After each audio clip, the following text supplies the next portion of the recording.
Alors bonjour à tous, bienvenue à cette conférence de presse pour faire le point sur la situation au Québec quant à la COVID-19. Monsieur le Premier ministre du Québec, François Legault, est accompagné du ministre de l'Économie et de l'Innovation, Pierre Fitzgibbon, et du directeur national de santé publique, Dr Horacio Arruda. Alors Monsieur le Premier ministre, à vous. Merci, bonjour tout le monde. Je commence avec le bilan de la dernière journée. On a 83 nouveaux décès, un total de 1682. Donc, évidemment, mes pensées sont avec toutes ces personnes et puis toutes les familles et les proches de ces personnes qui sont décédées. On a maintenant 25 757 cas confirmés. C'est une augmentation de 775. On a 1625 personnes hospitalisées.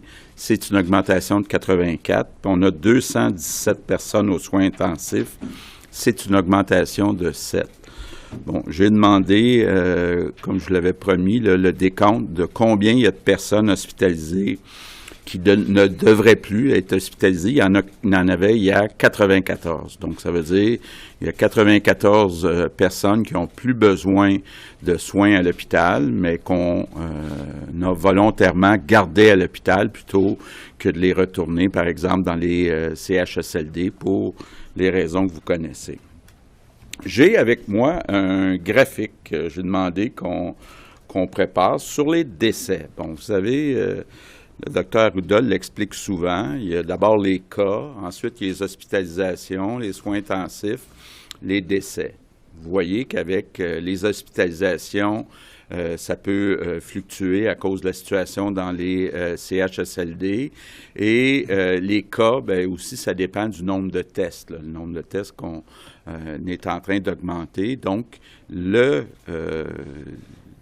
l'élément qui est le plus sécuritaire, surtout qu'on l'analyse très bien, mais malheureusement, ce sont les décès. Donc, j'ai demandé qu'on divise les décès pour chacune des journées depuis le début entre les personnes qui viennent des résidences où il y a des soins de longue durée qui sont donnés et le reste de la population. Puis là, vous voyez sur le graphique, donc en haut, en bleu, on a les décès à chaque jour. Là, on a fait une moyenne de 3 jours à chaque jour. Donc, à chaque 3 jours, on enlève la première journée. Donc, ça permet d'avoir un meilleur portrait puis d'enlever les biais là, qui sont, selon les moments où c'est rapporté, parfois, qui ne sont pas nécessairement les derniers 24 heures. Ce qu'on voit, c'est qu'il y a, on le dit souvent, là, deux mondes. En haut, en bleu, on a les décès de personnes qui recevaient des soins de longue durée, par exemple, dans les CHSLD. Puis en bas, en vert, on a les autres personnes, donc les personnes qui sont à leur domicile, qui ne sont pas dans des résidences comme des CHSLD. Ce qu'on voit, c'est d'abord que sur la courbe en vert, donc qui exclut les CHSLD, bien, c'est relativement faible. C'est depuis 14 jours, donc depuis 2 semaines, le nombre est très stable. Donc, il n'y a pas eu d'augmentation. On se maintient autour de 8, 9, 10 décès par jour. Donc, c'est un peu ce plateau-là qui est depuis 2 semaines qui nous permet de dire bien, la situation est sous contrôle, sauf dans les CHSLD, mais il faut y aller graduellement pour éviter ce qu'on veut toujours faire attention, là, qu'il y ait une explosion de la courbe. Donc, je reviens sur l'annonce du jour. Hier, on vous a annoncé qu'on va ouvrir graduellement les écoles primaires et les services de garderie, mais qu'on va laisser les écoles secondaires fermées jusqu'au 1er septembre. Aujourd'hui, on vous annonce que certaines entreprises vont être réouvertes au cours du mois de mai, donc graduellement au cours des prochaines semaines. Je vais laisser Pierre vous donner le détail, mais je veux vous dire, ce travail-là, d'abord, a été fait, puis c'était un travail, là, puis je les remercie. Il y a 4 groupes qui ont travaillé ensemble. Il y a l'équipe du ministre de l'Économie, il y a l'équipe de la santé publique, il y a l'équipe de Jean Boulet, le ministre de l'Emploi, et les gens de la Commission de santé et sécurité au travail pour s'assurer que toutes les mesures qui devaient être prises vont se retrouver dans des guides là, qui vont être présentés par Pierre puis par Jean Boulet. Donc, c'est important de le dire, là, ce qu'on vous présente, c'est les résultats d'une concertation entre ces 4 groupes. Donc, il y a au cours du mois de mai 3 grands types d'entreprises qu'on va réouvrir. D'abord, les magasins qui ne sont pas dans les centres d'achat ou qui sont dans un centre d'achat, mais avec une porte qui donne à l'extérieur. Donc, on ne veut pas, à court terme, réouvrir les centres d'achat, d'avoir un risque d'avoir des rassemblements dans les centres d'achat. Deuxième secteur, c'est toute la construction en génie civil, donc les travaux routiers, les chantiers pour les infrastructures. Donc ça, c'est le deuxième groupe. Puis le troisième groupe, bien, ce sont les entreprises manufacturières, donc les usines. Ce sont les 3 groupes qu'on va réouvrir graduellement dans les prochaines semaines au cours du mois de mai. Puis l'idée, c'est justement de réouvrir graduellement, puis de faire le suivi, de voir est-ce qu'il y a un impact sur la contagion, est-ce qu'il y a un impact sur la situation dans nos hôpitaux. Donc,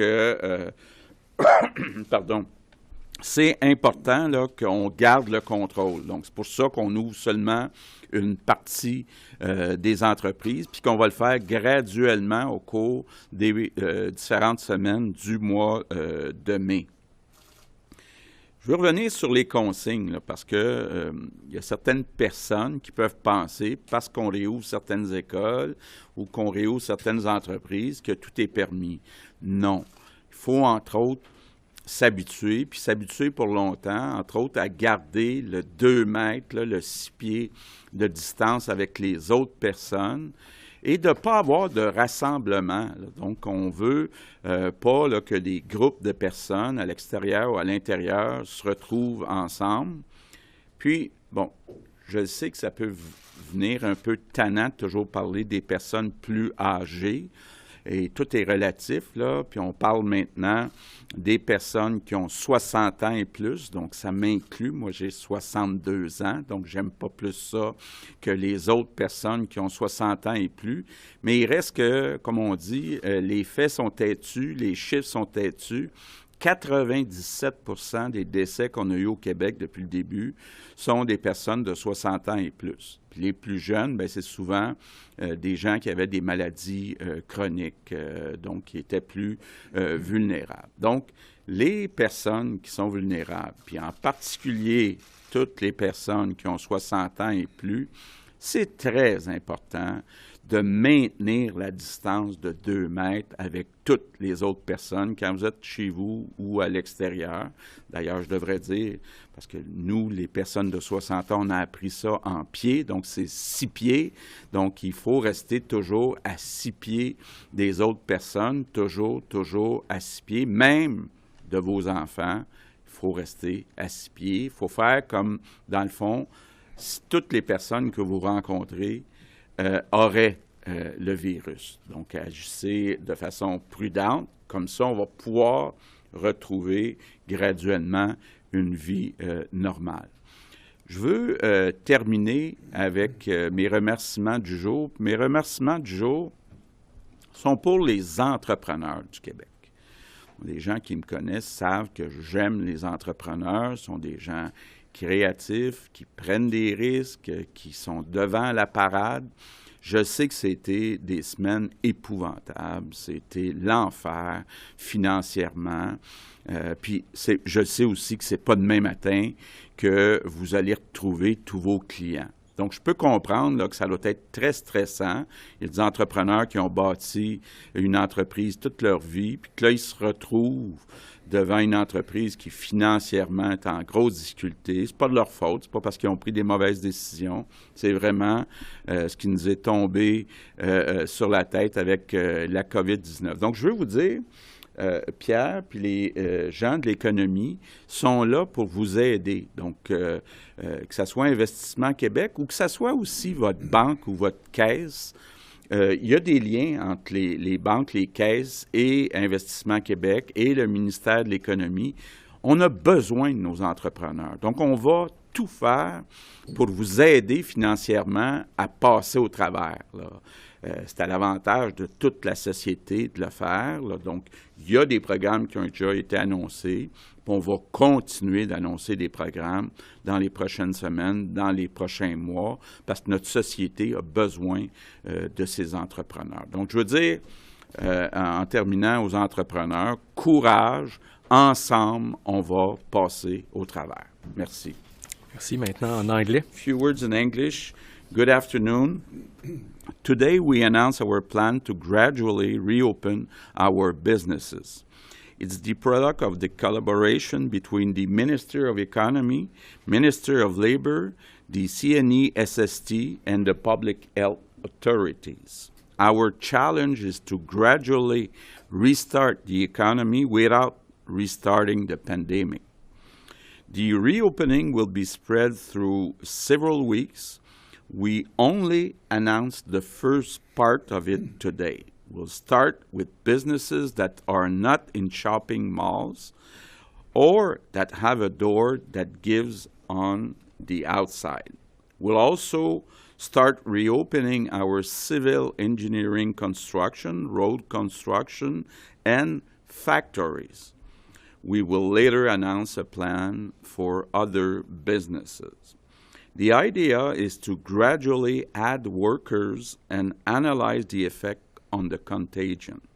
But one thing is clear, if we want our plan to work, we need to continue all our efforts of physical distanciation. And we need to continue to protect the most vulnerable. I'm counting on you all. Thank you. Je passe maintenant la parole au ministre de l'Économie, Pierre Fitzgibbon. Merci, M. Legault, Dr. Arruda. Bonjour tout le monde. On évalue qu'il y a présentement à peu près 1,2 million de Québécois qui sont en arrêt de travail temporaire en raison des mesures de confinement mises en place pour freiner la propagation du coronavirus. Mettre le Québec en pause n'a pas été une décision facile à prendre. La situation, par contre, se stabilise dans la très grande majorité des régions du Québec et on a obtenu l'autorisation de santé publique pour annoncer graduellement et de façon sécuritaire la réouverture de notre économie. Je tiens à préciser que la Direction santé publique ainsi que la CNE-SST ont élaboré des règles très claires que toutes les entreprises autorisées à rouvrir devront respecter en tout point. Des guides à propos des règles en vigueur sont d'ailleurs disponibles sur le site web du CNE-SST, déjà pour la construction CELA, et plus tard aujourd'hui pour les commerces et les entreprises manufacturières. Comme le dit le premier ministre, notre plan de réouverture sera progressif et se fera en plusieurs phases. On n'hésitera pas à revenir en arrière si jamais il y avait une nouvelle éclosion du virus, quoique évidemment pas désirable. Pour limiter les risques, on priorise d'abord les réouvertures de 3 secteurs d'activité qui ont un impact important sur l'économie. La construction, le commerce de détail et le manufacturier. Des communiqués de presse vont être émis dans les prochaines minutes sur ces réouvertures. Premièrement, pour le commerce de détail, partout au Québec, sauf dans la communauté métropolitaine de Montréal, la CMM, les commerces de détail qui ont une entrée directe à l'extérieur pourront rouvrir à compter de lundi, le 4 mai. Pour la CMM, ce sera une semaine plus tard, soit le 11 mai. Par contre, les centres commerciaux, avec des aires communes, devront demeurer fermés jusqu'à nouvel ordre. En ce qui concerne les entreprises de la chaîne d'approvisionnement des commerces de détail, ce qu'on appelle le commerce en gros, elles pourront reprendre leur activité aux mêmes dates, soit le 4 ou le 11 mai. La réouverture des commerces et de leurs chaînes d'approvisionnement respectives permettra à 196 000 Québécois de reprendre leur travail. Toutes les entreprises devront évidemment avoir mis en place des mesures de protection nécessaires pour leurs employés et leurs clients. Deuxièmement, pour le secteur manufacturier, la réouverture se fera en 2 temps. afin de faciliter le respect des règles sanitaires. Le lundi 11 mai, les entreprises manufacturières de toutes les régions du Québec, incluant Montréal et la CMM, pourront reprendre leurs activités. Il y aura toutefois une restriction quant au nombre d'employés qui peuvent travailler en même temps. Pour chaque quart de travail, le fonctionnement des entreprises pourra être assuré par un maximum de 50 travailleurs plus 50 des employés excédant de 50 travailleurs par quart de travail, et ce, à tout moment de la journée. Je donne 2 exemples. Un site manufacturier qui emploie 50 personnes ou moins lors d'un même quart de travail peut fonctionner à pleine capacité.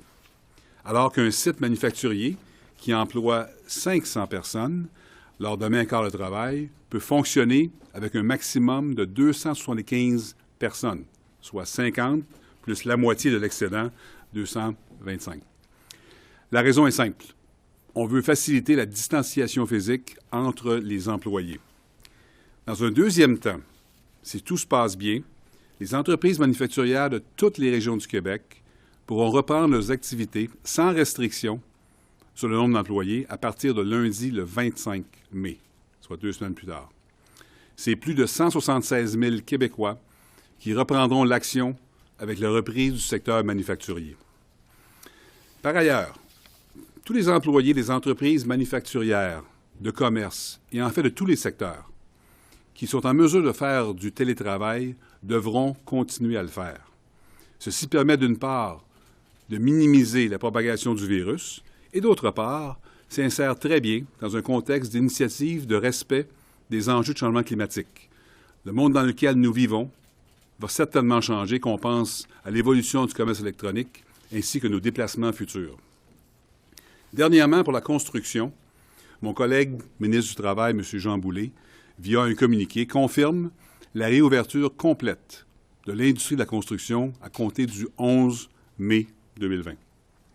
Cette décision, appuyée par les autorités de santé publique, est aussi sujette à changement en fonction de l'évolution de la situation sanitaire au Québec. Cette réouverture permettra le retour au travail de près de 85 000 travailleurs. Les chantiers reprendront donc dans l'ensemble des secteurs de l'industrie de la construction, ce qui entraînera du même coup, la réouverture complète des chaînes d'approvisionnement de l'industrie composées de nombreuses PME. Avant de finir, je vais aussi ajouter qu'on prolonge jusqu'au 31 mai la fermeture les dimanches de tous les commerces de détail, sauf les pharmacies, les stations-service, les dépanneurs, ainsi que les restaurants et les épiceries avec certaines restrictions et permissions. En ouvrant de façon progressive notre économie et nos entreprises, la santé publique pourra mesurer l'évolution du virus au Québec. On est confiant que l'ouverture graduelle pourra se poursuivre, mais on s'ajustera si nécessaire. Merci. Merci à vous deux. Alors, pour la période des questions des journalistes, nous allons débuter aujourd'hui avec Patrick Belrose du Journal de Québec, Journal de Montréal. Oui, bonjour à tous. Bonjour à tous. Une question pour M. Legault et Arruda. Après l'OMS et le gouvernement fédéral en fin de semaine, on a vu que l'Institut national de la santé publique rejette la stratégie d'immunité collective. Est-ce que vous appuyez toujours cette stratégie et sur quelle base scientifique vous appuyez-vous? Bien, je peux peut-être commencer en disant là, qu'on n'appuie pas cette base-là. On dit que c'est une possibilité, mais on n'a pas de preuve que ça fonctionne. Donc, comme je l'ai expliqué hier pour la réouverture des écoles, les critères qu'on a suivis pour réouvrir les écoles n'incluaient pas l'immunité collective. Donc, je ne vois pas une grande différence entre ce qu'on dit et ce que dit l'Institut. Oui, effectivement, si vous me permettez, le ministre a été bien clair sur les 5 raisons qui faisaient qu'on allait ouvrir le milieu scolaire. Il n'y a pas que les maladies infectieuses, il y a aussi tous les problèmes sociaux qui sont entraînés. J'ai été questionné, je voudrais vous dire que des fois, il y a une interprétation dans les propos où on oppose notamment notre position à celle de l'OMS ou du Canada. On est exactement sur la même longueur d'onde, si vous me permettez, là, dans les faits. Les gens ont dit d'être prudents, c'est ce qu'on fait. Le ministre de l'Économie lui-même dit que ça va être surveillé de façon très près. C'est un plan. Nous annonçons des dates pour que les gens puissent commencer à se préparer. Mais on va évaluer la situation de façon importante. On va appliquer les mêmes critères qui sont recommandés par l'OMS en termes de faisabilité, en termes de capacité hospitalière, en termes de tests, etc. Donc, tout ça, là, je voulais juste vous dire dans le fond, et quand l'Institut nous dit que la question de l'immunité collective n'est pas un élément, tout le monde aurait rêvé d'un virus qui donnerait une immunité collective parce qu'on n'a pas de vaccin. Puis là, on n'a pas de vaccin pour un bon bout, on n'a pas de traitement non plus, puis on sait qu'on ne pourra pas rester confiné. Puis un dernier message que je veux répéter. Il faut voir le développement de notre économie actuellement, les ouvertures comme des travailleurs essentiels qui réouvrent actuellement. Il ne faut pas voir comme étant un message à tout le monde, ça y est, eux autres, ils sortent, moi, je peux sortir. Parce que le succès de l'opération va être dépendant que la transmission ne soit pas faite. Et on va réouvrir, les gens vont réouvrir. C'est plus les mêmes usines, ça sera plus les mêmes milieux, ça sera plus les mêmes magasins qui vont réouvrir comme ils étaient avant. Ils vont mettre de la distanciation. Il y a des gens qui ne respecteront pas ça, vont avoir des amendes prévues par la SNES, mais je demande à la population de collaborer et de prendre prudence pour pas que dans la communauté, on flambe, non pas à cause de la réouverture, mais parce que les gens se sont rassemblés, se sont mis à faire des parties, puis ont exposé aussi nos plus aînés, qui, pour nous, sont importants. Si on fait ça, c'est pas pour le plaisir des enfermés, c'est pas pour les plaisirs des chaperonnés, c'est pas pour se venger de ce qu'ils ont fait quand on était petits, c'est pas ça du tout. C'est qu'on sait que c'est ces gens-là qui pourraient se retrouver dans les soins intensifs et qui pourraient mourir malheureusement parce que la circulation va augmenter dans la population, c'est sûr, avec plus de gens qui sont en contact, etc. Donc ça, c'est important et je voulais clarifier ces éléments-là parce que souvent, on nous met en opposition en termes d'interprétation. Puis quand j'ai parlé d'immunité collective, c'est quand j'ai eu une question de votre part me demandant quel était le niveau d'immunité collective qu'on aimerait avoir si on voulait qu'on ait une immunité de masse. C'était ça, en théorie. C'est malheureux. Ce virus-là est un traître, si je peux dire. Il s'infiltre en nous. On apprend encore à chaque jour, puis on n'a pas fini, mais on ne peut pas non plus rester enfermé dans nos cabanes à tout jamais. En sous-question? Oui. Monsieur Legault, pourquoi pas permettre les petits rassemblements dans les résidences privées, là, les soupers de couple en amis, les enfants qui jouent ensemble avec les enfants du voisin, par exemple, sur le terrain? Et est-ce que ces personnes-là vont recevoir une amende si jamais on se retrouve à 4 ou à 6 dans une résidence ou sur la terrasse, par exemple? Bien, il n'y a rien de changé pour ce qui est des rassemblements. Comme le dit le docteur Arruda, les entreprises, bien, à un moment donné, on ne peut pas les fermer pour toujours. On a besoin d'avoir des revenus pour être capable de se payer des services. Donc, pour ça qu'on y va graduellement. Mais faire des parties de famille, on peut s'en passer pendant un certain temps. Je comprends que c'est pas bon pour la santé mentale puis que les gens ont hâte de se retrouver. Mais, les personnes doivent rester à 2 mètres. Puis idéalement, pas être trop longtemps dans la même pièce, même s'ils sont à 2 mètres. Donc, si on veut sauver, si on veut être capable d'épargner les personnes vulnérables, bien, il faut maintenir ces consignes-là. Si vous me permettez, Monsieur le Premier ministre, il faut comprendre que le principal driver de l'épidémie n'est pas nécessairement les contacts qu'on va faire en société où on va se croiser. Puis on fait très attention, puis on sait qu'il y a des asymptomatiques. Mais ça a été, comme en Chine, les contacts familiaux à l'intérieur. C'est toujours plus un risque plus grand de transmission, etc. Et c'est pour ça qu'on veut le faire. C'est clair qu'avec l'évolution de la situation, on verra quand est-ce qu'on pourra permettre, je dirais, un rassemblement progressif, hein, c'est le terme du jour, progressif, en fonction de l'épidémiologie, qui va être peut-être différente d'un territoire à l'autre, mais il est encore trop tôt, à mon sens, pour le faire. Maintenant, au tour de Tommy Chouinard, La Presse. Bonjour. D'abord, Monsieur le Premier ministre, votre homologue de l'Ontario vient juste de déclarer qu'il était hors de question pour lui de suivre l'exemple du Québec au sujet de la réouverture des écoles. Il a déclaré « Nous ne voulons pas mettre nos enfants en danger ». Craignez-vous de sous-estimer le risque que cela pose pour les enfants de retourner à l'école? Non. Moi, je trouve que si on parle, par exemple, des enfants qui ont des difficultés d'apprentissage, c'est une question de balance d'inconvénients, beaucoup plus de risques de les priver d'école pendant 6 mois que le risque qu'on leur fait courir de conséquences graves de retourner à l'école. Donc, c'est une question là, d'évaluation de risque. Il n'y a rien de parfait, il n'y a rien de 100% sûr dans la vie, mais nous, on calcule avec la santé publique que c'est mieux pour les enfants de retourner à l'école.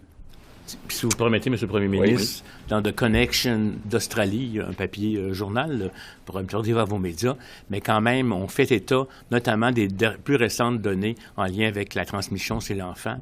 L'enfant est rarement malade de façon significative. Ça ne veut pas dire qu'il n'y a aucun cas possible dans la nature, mais ils sont peu malades. Contrairement à ce qu'on pensait par rapport à l'influenza, qui deviennent des très grands transmetteurs de la maladie dans la population, ça ne semble pas être nécessairement le cas. Il y a quand même toujours de la prudence à faire. C'est pour ça qu'on ne les remet pas tout le monde ensemble, collés les uns sur les autres, et qu'on veut de la distanciation. Mais je ne pense pas qu'on fasse vivre à nos enfants un risque important en lien avec le COVID-19. Plutôt, au contraire, on va permettre à certains enfants plus vulnérables d'avoir accès à de la nourriture, à de la pédagogie importante pour pas que des retards éducationnels se fassent plus tard, puis qu'on ait toute une série de jeunes décrocheurs parce qu'ils vont avoir de la difficulté à aller au secondaire éventuellement. Mon autre question s'adresse à vous, Dr Arruda. Je pense qu'il y a beaucoup de Québécois qui comprennent mal l'avis de la santé publique autour de ce plan de déconfinement. Pour bien comprendre, là, sur une échelle de 1 à 10, où se situe le risque que ce plan de déconfinement se traduise par une recrudescence de la transmission chez les adultes et d'une hausse des hospitalisations? C'est clair, si vous me permettez, là, qu'il va y avoir une augmentation de transmission là, dans la communauté dès qu'on rouvre un peu et qu'il pourrait y avoir même des personnes qui décéderaient. Bon, est-ce qu'ils vont décéder? Mais la réouverture progressive veut minimiser cet élément-là. Il n'y a personne qui va vous dire qu'il n'y aura aucun cas de transmission. On sait qu'il va en avoir un. Mais c'est pas non plus en enfermant les gens tout azimut que les gens aussi pourraient se révolter et se mettre à faire des rassemblements chez eux, etc., en cachette, où il va y avoir des cas. C'est ce qu'on appelle un risque pondéré, puis un risque qui va être suivi régulièrement. Je vais vous dire, on va avoir une capacité de surveiller les choses, puis je le dis, le premier ministre le sait, M. Fitzgibbon le sait, il l'a dit lui-même, on reculera si on pense qu'on est en train d'aller trop rapidement. Et on reculera, puis je vais vous dire aussi, et si la population ne suit pas les consignes comme telles, je ne serais pas gêné de recommander le confinement de façon importante pour ne pas nous retrouver dans une situation où on aura à choisir entre M. Y et M. X ou Mme Y et Mme X pour les soins intensifs. Sur l'échelle, écoutez, comme je vous dis là, je suis pas qu'il va y avoir des cas, etc., je peux vous dire que c'est 100%. Mais est-ce que ces cas-là vont être incontrôlables dans le sens, la réponse est non. Et n'oubliez pas qu'on fait une stratégie, on ne demande pas aux gens qui sont à risque de se déconfiner ou d'aller travailler. Nous prenons les personnes qui vont peut-être l'attraper, mais qui vont avoir le moins d'impact sur leur vie comme telle. Certains vont faire la maladie de façon asymptomatique. Certains pourront avoir besoin d'être hospitalisés. J'espère pas trop de gens qui vont mourir, OK? Parce que je vais être au clair, il ne faut pas penser que le virus, là, il est ici, puis il est ici pour longtemps. Fait qu'on peut décider de reporter tout ça en septembre avec la saison de la grippe, ce qui, à mon avis, sera pas nécessairement les éléments. Et puis, je pense que chaque gouvernement regarde son épidémiologie locale. Hein. Nous, on déconfine dans les régions ce qu'on appelle plus froides par rapport aux chaudes. Et c'est très bien dit par toutes les recommandations internationales qu'il faut regarder l'épidémiologie la plus locale possible pour être capable de prendre des décisions. Fait que je pense qu'au Québec, on est en mesure de le faire. On sait que c'est un pari risqué. Le virus, là, on ne peut pas l'éliminer. Il va circuler. Là, la question, c'est comment on balance tout ça, à mon avis. Puis je tiens à dire que l'économie, l'argent, la santé mentale, tout ce qu'on appelle dans une société, il n'y a pas que les maladies infectieuses, ce sont des déterminants de la santé. Je veux dire, moi, je vais éviter des suicides chez des propriétaires de PME, des divorces parce que ça va mal et de la violence faite aux enfants. Ça fait partie aussi des enjeux de santé qu'il faut être capable de mesurer. Merci. Prochaine question, Louis Lacroix, Cogeco Nouvelles. Bonjour, M. le Premier ministre, M. le ministre Fitzgibbon, Dr Arruda. Vous en êtes où dans votre réflexion sur... Parce que là, juste mettre la table, et on comprend là, qu'il n'y aura pas de voyage au cours de l'année, là, au cours de l'été, etc. Il va faire beau et des gens qui vont être en vacances. Vous en êtes où dans vos pronostics d'ouverture, par exemple, des régions, en fait, des campings, des parcs, le plein air, l'industrie de la pêche, la restauration, qui toute l'industrie touristique, finalement, là. Est-ce qu'on va en avoir une industrie touristique cet été? Vous voyez ça quand, l'ouverture de cette industrie-là? On ne le sait pas encore. On continue à évaluer la situation. On commence par ce qu'on vous annonce aujourd'hui, mais pour le reste, là, on n'a pas choisi de réouvrir les restaurants, les campings. Donc, attendez une minute. Les campings, oui. Les campings, dans certains cas, ça peut être réouvert. Les gens qui vivent en Floride l'hiver, qui vivent sur un camping, en autant que certaines consignes soient respectées. Mais de façon générale, quand il y a des rassemblements, que ce soit dans un restaurant, que ce soit un spectacle, on n'est pas rendu là. Pour l'instant, on pense que c'est pas une bonne idée de réouvrir ça dans un avenir prévisible. Mais une précision sur les campings, c'est juste pour les gens qui reviennent de la Floride ou c'est l'ensemble des campings? Bien, faudrait que je vérifie, là, mais s'il y a des critères qui sont suivis, des consignes, là, les gens, il y en a qui habitent dans une roulotte comme ils habitent dans une maison.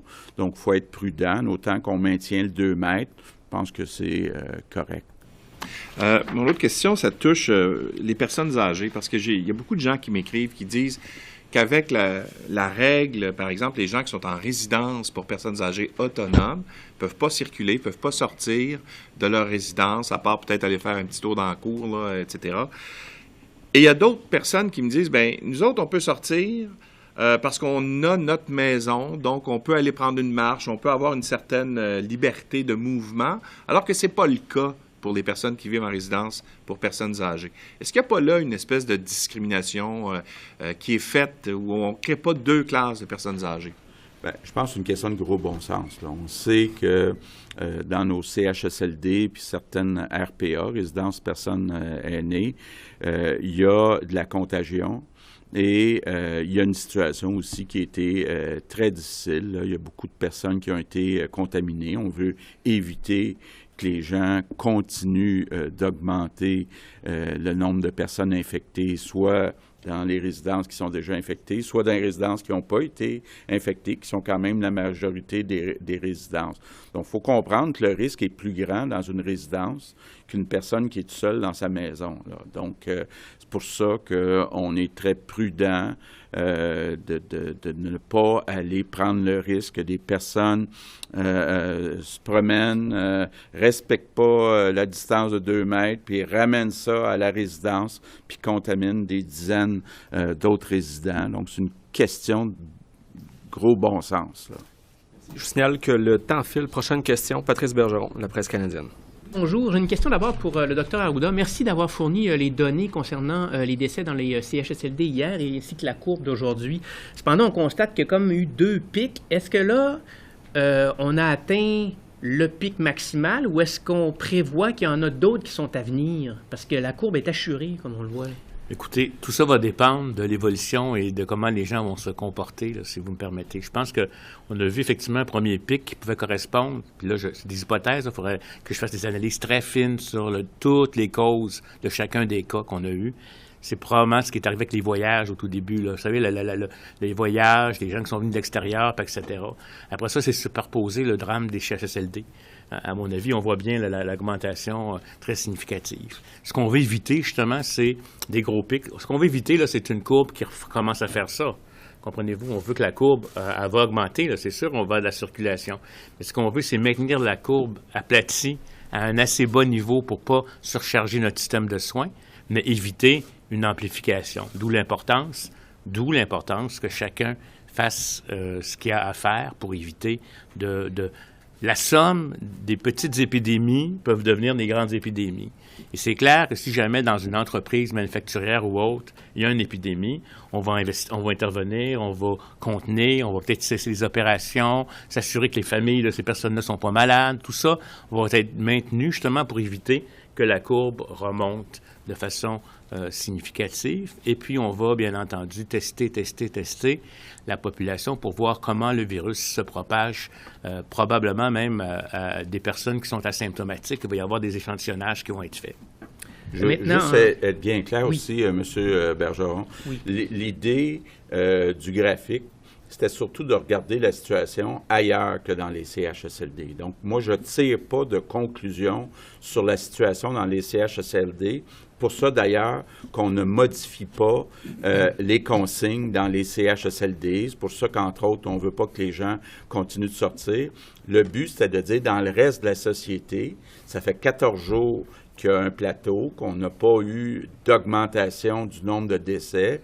Donc, dans le reste de la société, on peut graduellement réouvrir les écoles, les entreprises. Mais les CHSLD, je pense pas qu'on est en mesure là, de dire on a atteint le pic. On sait qu'il y a encore beaucoup de personnes infectées dans les CHSLD. Maintenant, sous question, vous l'avez évoqué hier, vous aviez déjà dit que vous pourriez aller jusqu'à fermer une entreprise qui ne respecte pas les consignes de distanciation. Là, on a appris qu'il y a un guide qui est mis en place. Mais quel sera le régime de sanctions qui va être prévu? Ce régime, je ne connais pas le détail, c'est sous la gouverne de la SNEST, la commission nationale de l'équité et de santé et sécurité du travail. Excusez-moi, j'étais un vieux, on appelait ça la CSST avant la fusion. Je suis désolé, ça démontre mon âge. Mais je pense que ça va être associé au gradient de faute comme tel. Puis je pense qu'il faut aussi, vous compreniez que là-dedans, il y a à la fois l'employeur qui a des obligations, mais il y a aussi les employés là, qui doivent aussi s'assurer de la sécurité de les personnes avec qui ils travaillent. Par exemple, s'ils ont, dans le cadre de leur travail, besoin de se rapprocher à moins de 2 mètres, on leur recommande de porter un masque et donc, quelque part, c'est un travail collectif. Ces choses-là ont été faites de façon paritaire, notamment avec les syndicats et avec le patronat. Puis, je pense, honnêtement, que il y a toujours des exceptions. Il y a toujours dans la société des exceptions. Mais je pense que les entrepreneurs sont très conscients de ça.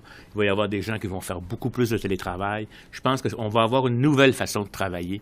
Et je pense que le monde ne sera plus jamais pareil comme tel. Espérons qu'on ne sera pas enfermé à la maison comme ça pendant une éternité. Mais on va avoir appris beaucoup de choses. Notamment le télétravail va avoir un effet sur le transport, etc., etc. Fait que je pense que les gens ont avantage à le faire de façon adéquate. Autant les grosses entreprises qui ont des moyens, mais aussi les petites. Par exemple, c'est pas le temps, dans un magasin de beaux vêtements, de belles robes d'été avec des belles fleurs puis des beaux souliers, d'être 40 dans un petit espace. Là, j'espère que les gens vont comprendre et que la population aussi va exiger que les choses se fassent adéquatement. Merci. Maintenant, au tour d'Olivier Bossé, Le Soleil. Bonjour, Monsieur Legault. On arrive au déconfinement. À combien vous chiffrez jusqu'ici les dépenses de l'État? Évidemment, je comprends que c'est très large, puis c'est surtout M. Girard qui tient le livre de compte, mais on évalue qu'on est rendu à combien, là, vous? Écoutez, on est trop à ce moment-ci avec des estimés pour commencer à publier. J'ai eu une rencontre hier après-midi avec M. Girard pour en discuter, pour voir l'évolution de la situation. On est en train d'y travailler pour être capable de vous répondre d'ici quelques mois à cette question-là. Mon autre question, c'était où est-ce que vous en est rendu votre réflexion, peut-être avec la santé publique, maintenant qu'on est rendu au déconfinement, sur le traçage par rapport au téléphone cellulaire, suivre les gens qui sont malades, savoir s'ils contreviennent ou pas au conseil? OK. D'abord, moi, je vais être très clair, là, il y aura protection des données personnelles. Si jamais on utilisait ces données, ça serait avec l'accord des personnes concernées. Donc, ça serait pour leur bien, avec leur accord. Mais on n'est pas encore rendu à l'étape de dire si on va ou non utiliser ces moyens-là. Merci. Prochaine question, Alain Laforêt, TVA Nouvelles. Bonjour, M. le Premier ministre, M. le ministre, Dr. Arruda. Ma question est pour vous, Dr. Arruda. On comprend que vous êtes pleinement en accord avec la décision d'ouvrir les entreprises et les écoles. Mais quel est pour vous le point de rupture où il faudra reculer? Je suis en accord parce que, comme je vous l'ai dit, il y a d'autres raisons que seulement la maladie infectieuse. Puis on pense que les personnes à qui on demande d'aller travailler sont des gens à moins haut risque que d'autres. OK? Le point de rupture, il va venir quand on va être en train d'avoir une transmission communautaire tellement élevée qu'on va avoir des hospitalisations qui vont monter de façon importante. Ça va être le rythme des hospitalisations, le rythme d'augmentation des cas, OK? La proportion des cas qui sont symptomatiques versus non symptomatiques. Ça va être de vérifier quels sont les taux d'hospitalisation, les taux d'utilisation des soins intensifs et la perte de contrôle, je vous dirais, des éclosions qui vont arriver dans les différents milieux de travail. Il va y en avoir des éclosions, il va y en avoir des augmentations de cas, mais comme je vous le dis, tant qu'on est dans une courbe aplatie, puis qu'on est en contrôle, puis qu'on est capable de mesurer aussi l'effet du déconfinement en termes de proportion de gens qui sont positifs dans la population, ce sont tous des indicateurs que nous allons utiliser. Puis ça va se faire au jour le jour. On a aussi des scénarios qui sont, ça a été publié à l'Institut, là, un modèle de M. Brisson qui va être mis à jour régulièrement. Ça se fait pas en une journée. Ça prend des ordinateurs qui travaillent pendant 24 heures au Canada, des super ordinateurs qu'on va dire, mais on va suivre tout ça, puis on va prendre la décision de façon éclairée. Puis c'est clair qu'il n'y a rien qui va m'empêcher de faire une recommandation de reculer à un certain endroit si nécessaire. Mais j'espère sincèrement qu'on va être en mesure de le faire adéquatement. Puis il y a aussi des possibilités qui sont celles d'étaler. Certaines annonces pour des périodes qu'on dit que ça devrait être le 19 mai, peut-être que ça ne sera pas le 19 mai, peut-être que ça va être une semaine plus tard, tout dépendamment des indices qu'on va avoir, puis qu'on respecte les critères de baisse. Ma question est pour le ministre de l'Économie.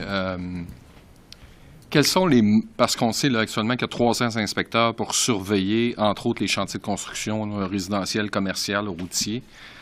Mais quelles sont les mesures que vous allez avoir pour surveiller ce qui se passe dans les entreprises? Écoutez, premièrement, on a travaillé très fort avec le CNESST, les guides qui ont été mis en place avec Santé publique et le groupe de travail avec M. Boulay est très ferme. Les entreprises vont recevoir le guide. Certaines l'ont même vu à l'avance. On a consulté beaucoup d'entreprises. Il y a 15 associations avec qui j'ai travaillé depuis 3 semaines. Ils s'attendent à ça. Ils réalisent. Il y a un niveau de devoir civique en place et plusieurs sont déjà prêtes. Alors moi, je pense qu'on a un secteur manufacturier qui est prêt et leur standard propre est déjà élevé. Plusieurs entreprises ont des filiales à l'extérieur du Québec ou des compagnies mères. Je pense au domaine aérospatial et je pense qu'il y a des standards, en fait, qui sont très, très élevés. Alors moi, je suis très confortable que le respect va être là, mais on va évidemment suivre ça de très près parce que, ultimement, il faut que les employés soient à l'aise à y travailler. C'est ça qui est le plus important. Hugo Lavallée, Radio-Canada. Oui, bonjour. Toujours concernant la reprise des activités économiques. Hier, lors de l'annonce sur l'éducation, c'était très clair que c'est une reprise volontaire. Donc, seulement les parents qui voulaient envoyer leurs enfants devaient le faire.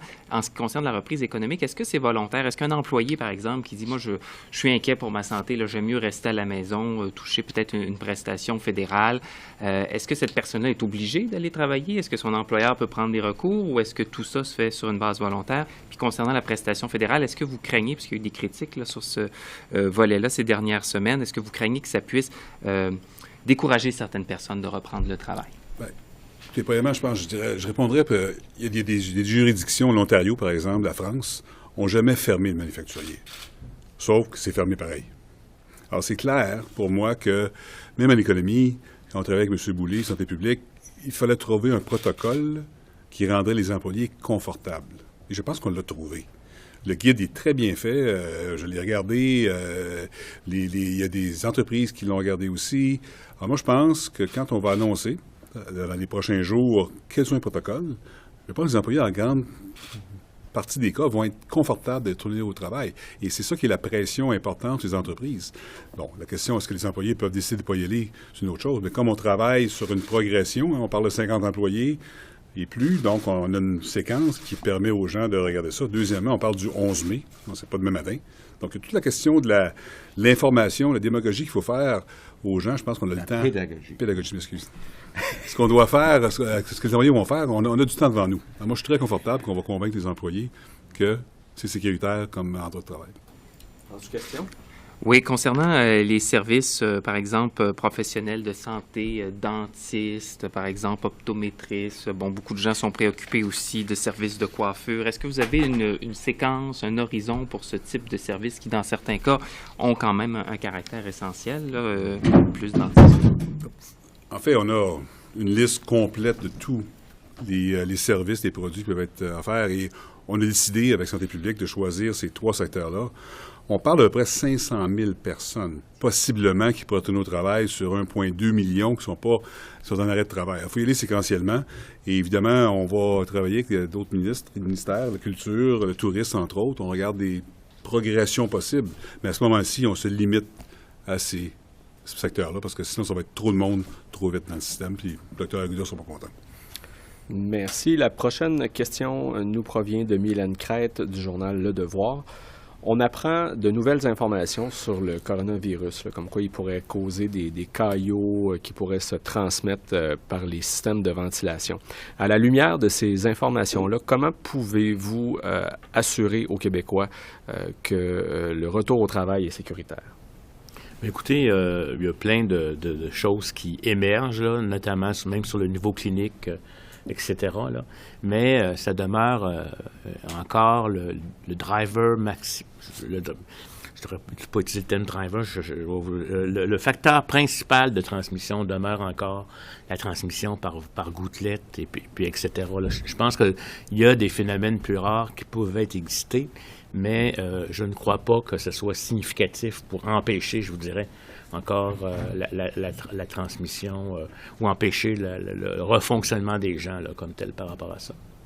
Très bien. La prochaine question du journal Le Devoir s'adresse aussi à vous, Dr. Arruda. Est-ce que vous avez la moindre réticence par rapport au plan de réouverture des écoles et de l'économie? Et si vous en avez, est-ce que vous les diriez à la presse? Bien, ma réticence, c'est de ne pas savoir ce qui va vraiment se passer puis comment ça va se dérouler. Mais je peux vous dire que les consignes ont été clairement établies. Le travail a été fait pour que les ouvertures ne se fassent plus du tout comme antérieurement. Puis on a véritablement, en tout cas, respecté, je vous dirais, là, ce qui est recommandé par tous, même au Canada. Juste parce que les gens ont une interprétation qu'on ne dit pas la même chose. Mais ce qui va être clé, c'est, je vous dirais, la compliance des gens, c'est-à-dire l'observance que les entreprises, les travailleurs vont mettre à l'intérieur de ça, ce que le reste de la population va faire. Puis, vous savez, là, on n'a pas le goût d'être une dictature qui empêche les gens de vivre. Là. C'est absolument pas ça.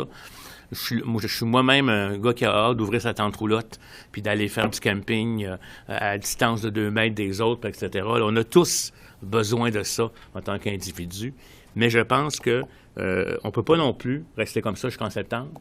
À mon avis, on va avoir autant, sinon plus, d'effets pervers en septembre. Puis on a peut-être une accalmie avec la saison d'été qui s'en vient, ce qui va être un élément. Donc, je suis confortable, mais avec le conditionnel que ça va être réévalué à chaque jour.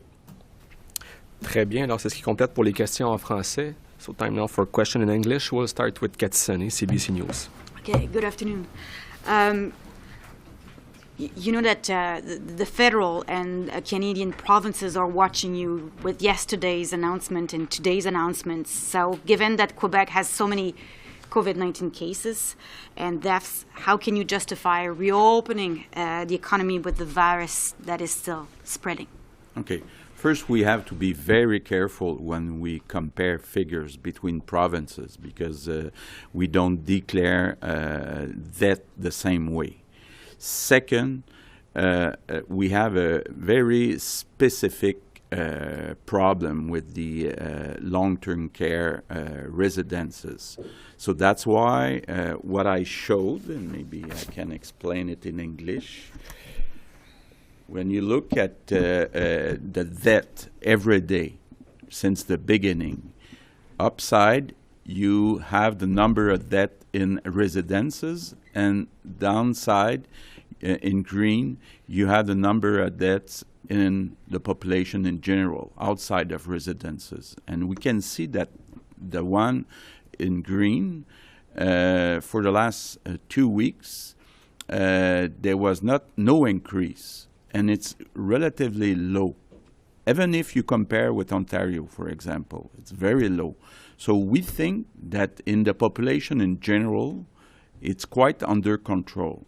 So we'll gradually open schools and companies, but we want to make sure that the number of death and the situation in the population in general keeps being under control. Second question. Yes, my second question is for Mr. Fitzgibbon regarding your plan today. We saw an outbreak in a greenhouse in Ontario not a long time ago, and then we saw like a Cargill meat packing plant be in front of an outbreak. The pressure now is on businesses, is on construction sites, stores, that they have to put in place measures. What are your expectations regarding this, about how you want the working place to change? Well, first of all, I think despite other jurisdiction, we have been very severe by closing manufacturing, for example, while other places, France and Ontario, have kept manufacturing open, but in fact, de facto didn't operate. The primary reason is the employees. I think it's very important that employees come to work and realize this is not the same place it was before the COVID-19. And frankly, over the last few weeks, between the CNEA-SST, between public health, there's been a lot done to develop protocol. And I think the next few days, these protocol will be explained to employees. The employers know what they have to do. And I think that the proper information that will be provided to the employees will make it that people will feel safe to go and work. We're progressing, making a sequential opening of manufacturing, 50 employees plus staff of the excess, May 11th, May 25th. The retailers in the Montreal community is going to be later. So I think we're doing everything fine. Everything's appropriate, I believe, to secure people. Because if employees are not secured, they're not going to go to work. I'm not going to force them to do. But I think our approach is sound. Thank you. Samuel Pouliot, CTV News. Hi. Mr. Legault, many teachers point out that without full enrollment, they won't be able to teach new material to students because those who stay at home will fall behind. They say this is more about getting parents back to work than kids back to school. How do you respond to that? Yeah, I think it's important for our children that they go back to school, especially the ones needing special services, the ones having learning difficulties.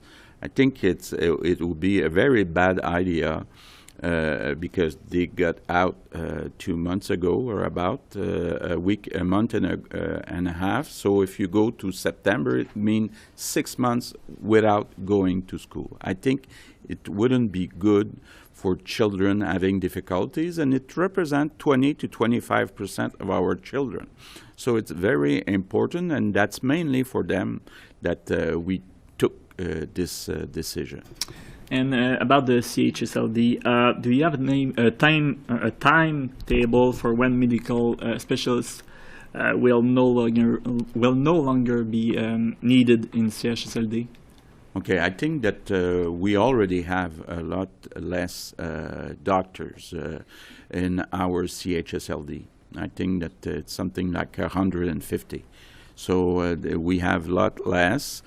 Some may come on a partial time, but we already have less physicians in our CHSLD than a week ago. Thank you. The next question is from Phil Autier, Montreal Gazette. It's for Mr. Arruda. Yesterday, you said Quebec will greatly increase testing for COVID-19. We are hearing from teachers and students who are scared of returning to school. Do you plan to test teachers and staff and children before they return to the classroom environment? That seems a wise idea.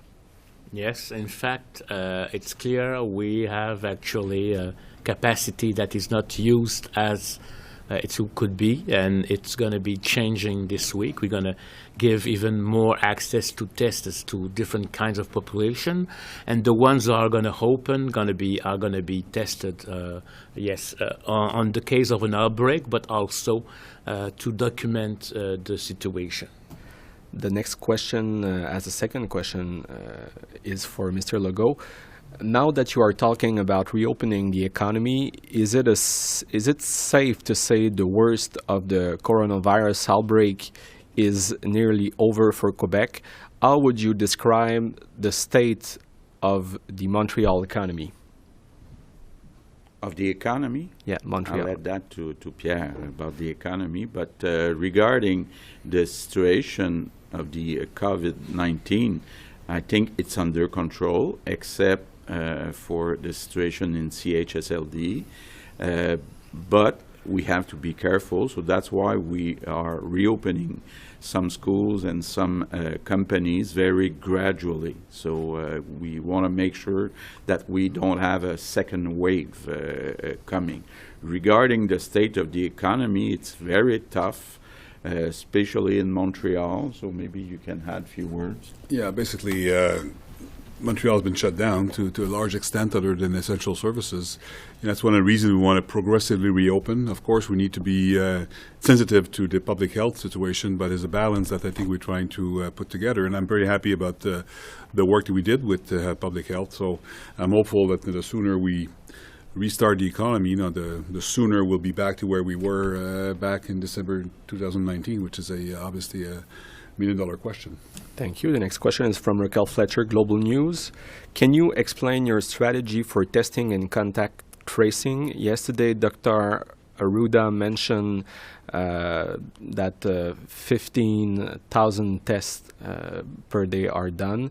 That doesn't seem like enough given hundreds of thousands of people will be going back to work and school at once. It's clear that we never test, I would say, everybody. We always go by, I would say, échantillon, which means a specific quantity to try to extrapolate the data. But I can tell you that the capacity that we have now is going to be going very almost more than what is done in Canada actually soon. So I've got the confirmation with the ones who are responsible for that we're going to have a big capacity going up to high levels, I would say, soon because of new technologies coming soon and new contracts also with companies who are doing the tests. Thank you. And as a very last question, when you see Ontario is keeping schools closed until at least June, and Justin Trudeau is also being very hesitant about announcing any reopening of the economy just yet, do you not think Quebec is opening too soon? Well, again, I'll repeat what I said. If you exclude cases coming from the CHSLD, long-term care residences, our situation in Quebec is under control, and there's a very low number of cases and death. So, and also our number of people in hospitals is also under control. So, I don't know exactly what's the situation in Ontario, but our situation is under control, except for long-term care. Thank you. So that's it for today. C'est ce qui complète pour cette conférence de presse. Concernant les tests que vous venez de dire en anglais, s'il vous plaît, Je répète en français vous allez augmenter tests, la capacité de test? Oui, on va augmenter la capacité de test de façon significative au cours des prochaines semaines. Je tiens à vous dire qu'actuellement, on a une capacité de 14 000 tests par jour qui n'est pas utilisée à son maximum. On va recommencer des sessions de dépistage, je vous dirais, auprès de certains groupes de population, donc augmenter. Aller plus loin que le P1 à P6, qui sont les différentes priorités qu'on faisait comme telles. On va avoir une capacité pour tester les situations d'éclosion qui pourraient arriver dans le milieu scolaire, en garderie ou dans le milieu économique et industriel. Et puis bientôt, grâce à certains nouveaux contrats et des nouvelles technologies, on va peut-être être capable de faire le nombre de tests ici au Québec qui va dépasser ce que j'ai entendu tantôt dans une conférence de presse au fédéral, où il y a 23 000 tests, je pense, qui sont faits actuellement au Canada. Et on va se donner une capacité élevée ici au Québec pour ça. C'est les dernières informations que j'ai obtenues de ceux qui sont responsables de ce dossier. Donc, 24 000 tests. Merci. Donc, c'est ce qui conclut. Bonne fin de journée. Merci beaucoup. Merci tout le monde.